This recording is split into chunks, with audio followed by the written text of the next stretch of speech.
안녕하세요, 미스토리입니다. 피터 싱어의 세 번째 강의입니다. 이번 시간에는 피터 싱어를 스타로 만들어준 동물권에 대해 이야기했는데요. 동물에게도 과연 권리가 있는지, 우리는 왜 동물권을 생각해야 하는지 같이 알아볼까요? 피터 싱어의 위대한 수업, 동물 해방 이론편, 지금부터 시작합니다.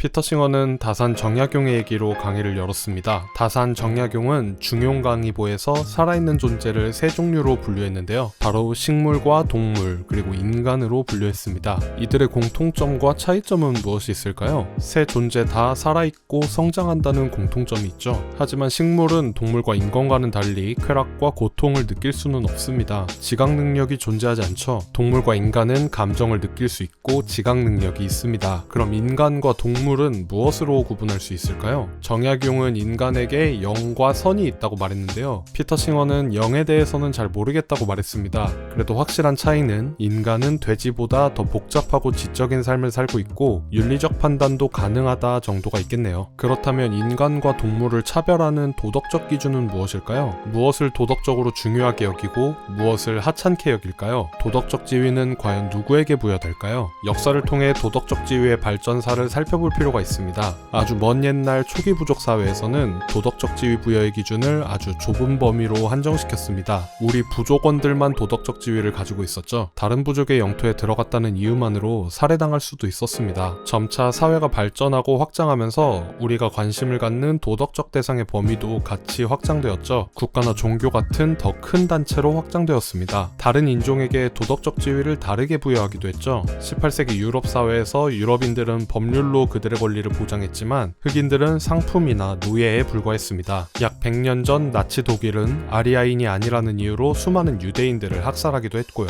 다행히 2차 세계대전 이후 유엔의 세계인권 선언이 발표됐죠. 모든 인간에게는 권리가 있고 그 권리를 보호받아야 한다는 내용이었습니다. 과거 편협한 인종차별에서 벗어나기를 선언했고 그 노력은 지금까지 이어지고 있죠. 어떤 사람들은 이제 인간이 모두 같은 권리를 갖게 되었으니 도덕적 지위를 더 이상 확장할 필요가 없다고 말합니다. 하지만 피터 싱어는 이것에 의문을 제기하는데요. 왜 우리는 호모 사피엔스라는 이유만으로 다른 종들은 누리지 못하는 권리를 가져야 하는지 물어보죠. 그리고 종차별과 과거 인종차별과의 차이가 정말 존재하는지 묻습니다. 18세기 유럽이 그러했듯이 어느 권력 그룹이 일방적으로 부여한 지위일 뿐이라고요. 만약 인간의 권리에 구분을 두는 것이 부당하다고 생각한다면 종차별에서도 그렇게 말할 수 있어야 한다고 피터 싱어는 말합니다. 동물과 인간을 종이라는 기준선으로 나누는 것을 정당화할 수 있을까요? 동물과 인간을 가르는 명백한 기준, 그것은 무엇일까요? 과거 철학자들의 종차별에 대한 생각들을 한번 알아보겠습니다. 고대 그리스 철학자 아리스토텔레스는 인간과 동물의 차이는 이성이라고 말했습니다. 이성이 없는 존재는 더 이성적인 존재를 위해 이 세상에 존재한다고 말했죠. 하지만 인간 중에도 남보다 덜 이성적인 존재가 있습니다. 지적장애인 같은 사람들도 있죠. 그렇다고 이들을 이용하는 게 정당화될까요? 그럼 안 되죠. 우린 당연히 지적장애가 있는 사람을 동물처럼 취급하지 않습니다. 살을 찌워서 잡아먹지도 않고 생체 실험에 이용하지도 않죠. 피터 싱어에 따르면 이성은 도덕적 지위의 기준이 될 수 없습니다. 임마누엘 칸트는 인간과 동물의 차이를 자의식이라고 했습니다. 스스로 선택하고 결정을 내릴 수 있는